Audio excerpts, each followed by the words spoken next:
انت دلوقتي وراكي حاجه مهمه حبيبتي، قومي اعمليها، قومي شوفي الحاجات المهمه اللي المفروض تعمليها. اوكي؟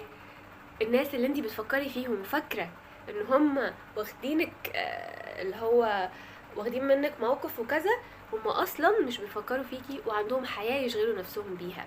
السلام عليكم ورحمه الله وبركاته. كيف الحال؟ اتمنى ان تكونوا بخير. اليوم بدنا نروح المكتبه علشان هنعمل ايه؟ هنعمل ابحاث. عندنا بحثين متأجلين لظروف طارئة محتاجين النهارده نخلصهم، وعندنا فاينل يوم الخميس الجاي. النهارده السبت ولسه مخلصناش بحثين.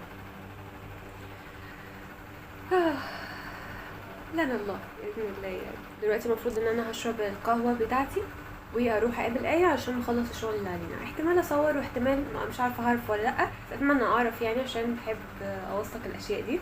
وبس انا حابه اشارك معاكم حاجه سريعا وانا بشرب مشروبي. حسيت ان هي رساله لنفسي ولاي حد ممكن يكون عنده نفس التفكير او دماغه شويه بتسوحه. اوكي، بصوا انا هقول لكم سريعا كده انا هتكلم في ايه علشان لو نسيت حاجه تفكروني. اوكي، هتكلم عن سوء الظن، هتكلم عن الاوفر ثينكينج، هتكلم عن اللي الناس لهم عذرهم، اللي غايب عذره معاه. تمام؟ ولو ظهرت حاجه وانا بتكلم هقول لكم اكيد. احيانا الانسان بيبقى مثلا مستني رد فعل معين من شخص معين، قد تكون رساله، قد تكون مكالمه، قد تكون اي حاجه. المفروض ان الشخص ده انا مستنيه منه رد الفعل ده، ولما رد الفعل ده ما يجيش من هذا الشخص، الدماغ بتبدأ في الأوفر ثينكينج. وما أدراك ما الدماغ لما تتسوح في الأوفر ثينكينج. أكيد كلنا جربنا الشعور ده يعني.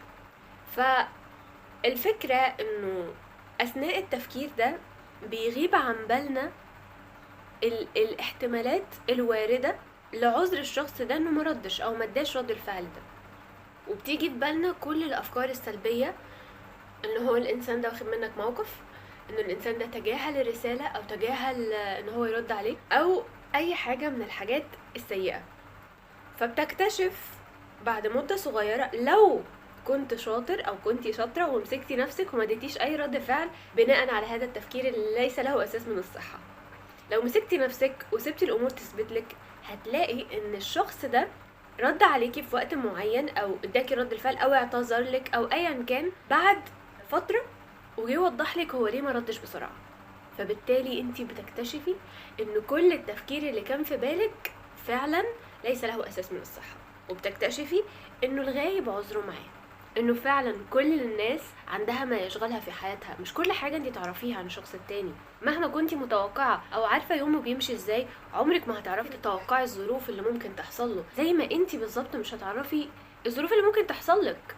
محدش عارف بجد. الله سبحانه وتعالى يقدر الاشياء ويقلب الظروف او الامور بعلمه، احنا ما نعرفش. فبالتالي مهما توقعتي انك تعرفي الشخص التاني، عمرك ما كنتي هتتوقعي اللي ممكن يحصل، لانك انتي غايب عنك. الغائب عذره معاه. عشان كده التمس لاخيك 70 عذرا. حاجة تانية، موضوع سوء الظن وحسن الظن. برضو على المثال اللي احنا ضربناه ده، مثلا سوء الظن انك تفكري في الحاجات السلبية وتصدقيها وتبني عليها قرارات او ردود فعل تخليكي تخسري وتندمي بعدين. ولكن في المقابل لما تفترضي ان الشخص التاني عنده حاجة انتي ما تعرفيهاش، اللي هو يعني بعد ما تلتمسي 70 عذرا ممكن يكون عنده حاجة تانية كمان انا ما اعرفهاش. اوكي، لما بتلتمسي للاخرين العذر بتحسني الظن فيهم وانه اكيد في سبب. قد تكون اصلا السبب ده ان هي ما شافتش الرسالة بتاعتك او ما خدتش بالها من كلامك او ما كانتش عارفة انتي مستنياها، ايا كان.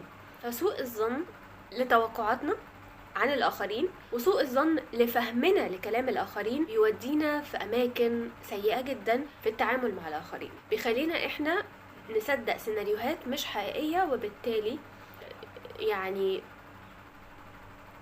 يا رب أنا عايزة أقولها زي ما في دماغي. امبارح انا سجلت الفيديو ده، ولكن كنت يعني كان عندي الخاطره حالا وانا بذاكر، ما كنتش يعني لابسه طرحه او حاجه وسجلتها، بس ما ينفعش ان انا انزلها للاسف يعني. بس الفكرة انه اعتقد انتوا فهمتوني، يعني موضوع انه الانسان يلتمس للاخرين الاعذار، وان هو يحجم شوية التفكير السلبي اللي ممكن يخلي دماغه تروح وتيجي في اماكن. اعرفي اقولك على حاجة اعرفي ان الافكار السلبية هتجيلك لو كنتي عندك حاجة من الحاجات دي، انك انتي فاضية ما عندكيش حاجة تشغلك، حتى لو كنتي مشغولة ودماغك برضو مسوحاكي، فانتي اعتقد بنسبة كبيرة الشيطان بيحاول يخليكي تبعدي عن او تركزي عن الحاجة الاساسية.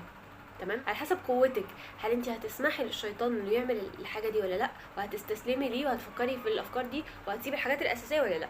الحاجة التالتة، قد يكون عندك ضغط وتوتر وبتهربي من المسؤولية بانك تفكري في حاجات تخلي دماغك تشغل عن الحاجات الاساسية. فايا كان، ممكن يكون برضو حالة اخرى، ممكن تشاركوني لو عندكم امثلة تانية للتفكير السلبي لما يجي عند الشخص، شاركوها لي في الكومنت.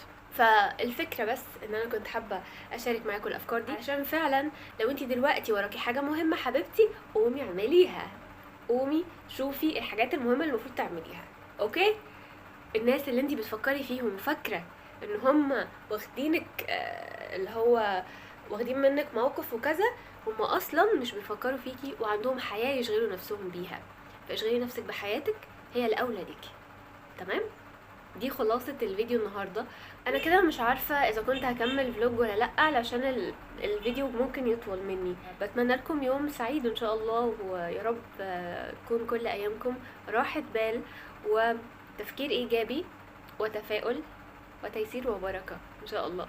بشكركم على حسن الاستماع، واشوفكم الفيديو الجاي على خير باذن الله. الى اللقاء.